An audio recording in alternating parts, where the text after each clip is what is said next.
Isang pagpalang umaga po sa inyo lahat. Kamusta na po kayo? Ako po si Pastor Joey Dolyaton.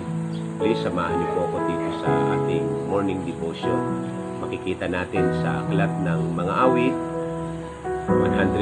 119 verse 11. Sabi po ni Haring David, ang salita mo'y aking iingatan sa aking puso upang huwag akong magkasala laban sa iyo. Pagpalain ng Diyos ang kanyang mga salita. Saglit po tayong manalangin. Panginoon Diyos, sa umagang ito, nagpupuri kami, nagpapasalamat kami sa iyo, sa iyong kabutihan at katapatan. Salamat po muli sa pag-iingat mo sa buong maghapon, magdamag, kahapon. Salamat po Diyos, Lord God, kami po'y ginagabayan mo at pinapaglubayan mo. Dalangin namin ang buong maghapon na ito, tinatalaga namin sa iyo, maparangalan ka namin. Salamat po sa pangalan ni Jesus. Amen and amen and amen. Okay, sabi po sa New King James Version, your word I have hidden in my heart that I may not sin against you. Meron pong keyword, 4 na keyword. Your word I have hidden in my heart that I may not sin against you. Yun po yung 4 na keyword na ating pong pagbubulay-bulayan na sulat ni Haring David. Yung salitang your word means perfect principle. Yan po ang isa sa mga pangunahing susi kung bakit si Haring David ay naging matagumpay na hari. Sapagkat nagkaroon siya ng mga pananaw, mga prinsipyo na nakaayon sa mga salita ng Diyos. Sabi niya, your word, sabi ni Haring David, meaning sa perfect principle.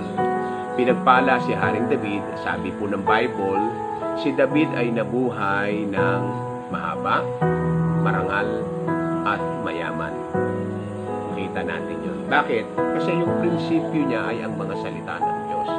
Nakalulungkot sapagkat napakaraming mga pinuno ngayon, even sa ating pamahalaan minsan. Sabi nga po ni Mahatma Gandhi, politics without principle. Marami pong mga leaders ngayon, ang ibig sabihin ng politics ay leadership without principle. Yung leadership po ni King David ay ang salita ng Diyos, yung kanyang principle. Nagkaroon siya ng perfect principle. Kaya pinagpala siya. Ang bansang Amerika ay pinagpala ng Diyos sapagkat ang unang-unang naging presidente nila na si George Washington ay nagsabi na, sabi niya, it is impossible rightly govern the world without the Bible. Imposibleng pamahalaan ng wasto, ng tama, ang buong mundo kung walang salita ng Diyos. Ito po ang naging prinsipyo ni George Washington. Kaya ibinilis ng Panginoon ang bansang Amerika. At sinabi rin po ni Abraham Lincoln, hindi ko alam kung ano ang tama. Hindi natin malalaman kung ano ang tama kung walang salita ng Diyos. Totoo.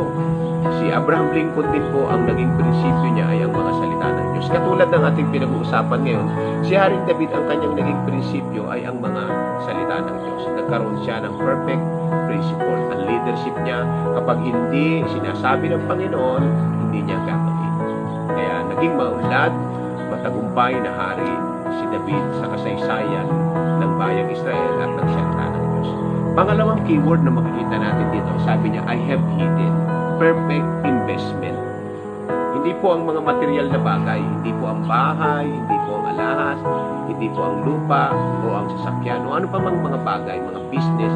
Ang pinaka-perfect na investment na pwede nating gawin ay itago natin ang salita ng Diyos.